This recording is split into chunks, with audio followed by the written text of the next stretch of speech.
Selamat pagi Ibu Kepala Sekolah, Ibu Kartin Unibala SPD. Selamat pagi juga Ibu Master Dir, Sarjana Pendidikan, selaku Wali kelas 6 STP Peronan Baru. Apa kabar hari ini? Ya, kabar baik tentunya Ibu guys. Ya, puji Tuhan. Dan kesempatan ini saya bercakap-cakap dengan Ibu tentang pengambilan keputusan.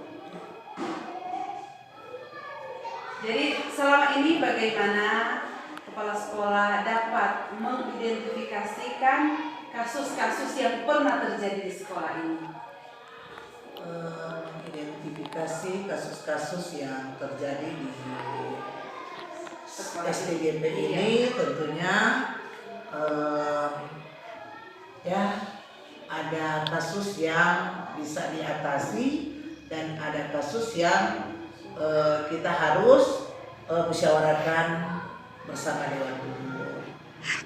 Untuk itu kasus-kasus yang terjadi di sekolah. Ya, kemudian selama ini bagaimana kepala sekolah menjalankan keputusan di sekolah, terutama untuk kasus-kasus yang sama-sama penting? Ya, tentunya kalau kasus-kasus yang sama pentingnya, misalnya kepentingan keluarga tentu diutamakan juga, tetapi yang lebih diutamakan tentu kegiatan-kegiatan yang ada di sekolah. Misalnya saya beri contoh, misalnya seorang guru atau wali kelas ada kasus misalnya anaknya sakit, ada di rumah sakit. Sementara di sekolah dia harus melakukan kegiatan belajar karena ada jadwal ujian. Solusi saya beri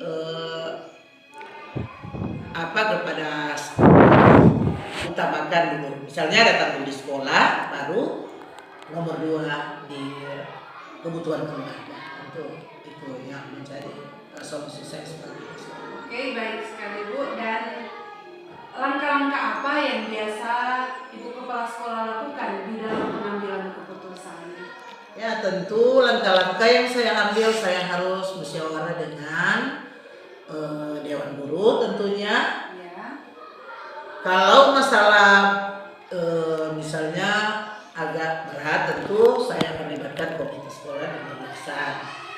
Jadi saya harus mengambil keputusan ini karena menyangkut anak didik. Mungkin itu solusi yang saya ambil. Ya. Kemudian dari hal-hal atau dari masalah yang pernah dihadapi, tantangan apa yang dihadapi di dalam pengambilan keputusan tersebut? Ya, itu biasa. Dalam mengambil keputusan tentu ada tantangan. Misalnya ada komplain dari guru yang lain, ada komplain dari orang tua, ada komplain dari anak didik. Tetapi bagaimana cara saya mengambil keputusan untuk keberhasilan bersama. Itu sebabnya saya katakan tadi, saya mengambil keputusan harus melibatkan Dewan Guru, orang tua murid, bahkan komite. Ya, jadi dalam hal ini semua komunitas sekolah dilibatkan ya Bu? Ya, dilibatkan semua. Ya. Selanjutnya,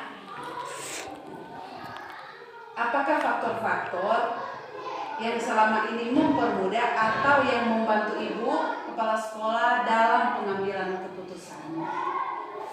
Ya, mengambil keputusan seperti yang saya katakan tadi, yang menunjang kegiatan yang ada. Jadi dari Dewan Guru tentunya, dari yayasan, dari komite, bahkan masyarakat juga dilibatkan dalam menghadapi kasus-kasus. Itu sebabnya kepala sekolah tidak berani mengambil keputusan tanpa musyawarah. Bahkan juga, dan selama ini kami memperhatikan anak-anak didik kami ini, ya perlu ada kerjasama yang baik dari orang tua murid. Itu. Ya, dari pengalaman menghadapi kasus-kasus yang ada atau yang pernah terjadi di SDGP ini Bu, kira-kira apa pengalaman yang Ibu dapatkan dari menghadapi masalah khususnya dilema etika yang kedua-duanya sama penting? Yang pengalaman saya ketika saya menjadi kepala sekolah di SDGP Harapan Baru, ya, yang saya utamakan saya berdoa kepada Tuhan. Menghadapi anak didik, menghadapi guru-guru, orang tua murid, ya, pengalaman saya banyak berdoa dan mengambil keputusan juga. Selalu saya katakan kita utamakan Tuhan. Ketika kita setia berdoa, ketika setia beribadah, pasti keberhasilan akan kita raih bersama. Teristimewa untuk anak-anak didik kita. Ketika anak-anak kita dididik takut kepada Tuhan, pasti etika akan berubah, akan jadi pintar. Itu pengalaman saya selama saya di STGP. Oke Bu, terima kasih untuk waktunya. Ya, sama-sama. Terima kasih juga Ibu Miss Iri, Sarjana Pendidikan selaku wali kelas 6. Tuhan kiranya memberkati tugas kerja kita. Tuhan memberkati dan selamat pagi. Ya, sama-sama.